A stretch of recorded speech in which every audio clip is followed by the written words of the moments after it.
चलिए आज चलते हैं सम्राट अकबर के दरबार में, एक ऐसी जगह जहां बड़े बड़े फैसले भी होते थे और गहरी साजिशें भी। पर आज की कहानी कुछ अलग है। यहाँ एक बहुत बड़ी चुनौती का सामना तलवार से नहीं बल्कि खामोशी से किया गया। ये कहानी हमें दिखाती है कि कैसे चुप्पी भी एक हथियार बन सकती है। तो सवाल यही उठता है कि क्या सच में खामोशी सबसे शक्तिशाली हथियार हो सकती है? आइए बीरबल की इस अनोखी तरकीब को समझकर इस सवाल का जवाब ढूंढने की कोशिश करते हैं। तो कहानी का पहला हिस्सा, दरबार में संकट। शाही महल में अचानक एक दिन खलबली मच जाती है और उसकी वजह बहुत ही गंभीर थी। तो ये संकट था क्या? शाही खजाने से सोने की 5 कीमती मोहरें गायब हो चुकी थीं।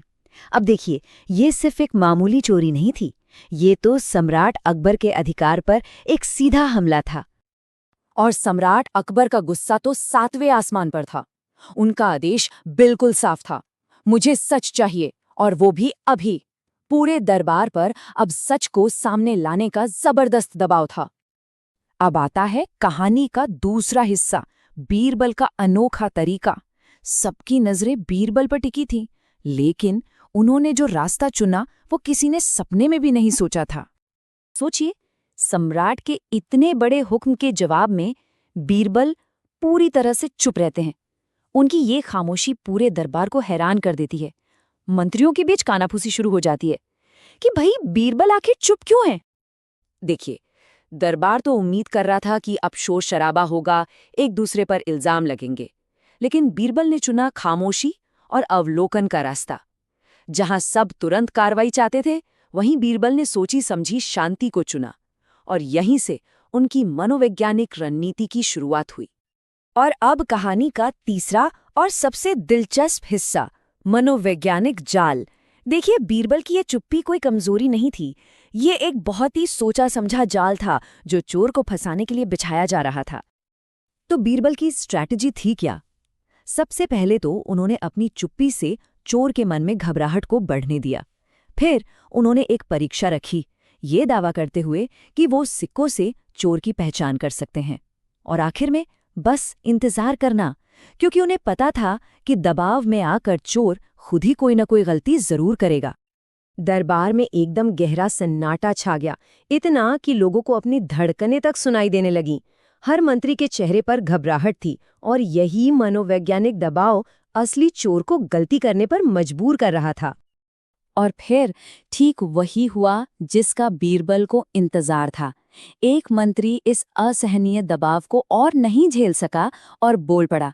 उसने सिक्कों के बारे में एक ऐसी बात कह दी जो सिर्फ और सिर्फ असली चोर ही जान सकता था।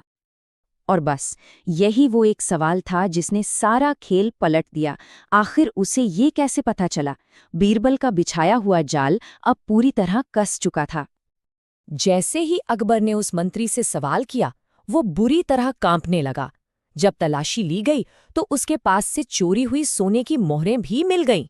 सच सामने आ चुका था और वो दोषी मंत्री माफी मांगते हुए सम्राट के कदमों में गिर पड़ा।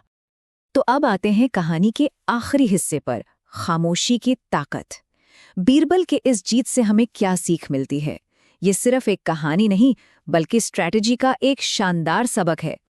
जब अकबर ने बीरबल से उनकी इस अनोखी तरकीब के बारे में पूछा तो बीरबल का जवाब बहुत ही सीधा और गहरा था। जहां पना कभी कभी खामोशी 1000 सवालों से भी ज्यादा ताकतवर होती है। तो इस पूरी कहानी से 3 बड़ी बातें सीखने को मिलती हैं।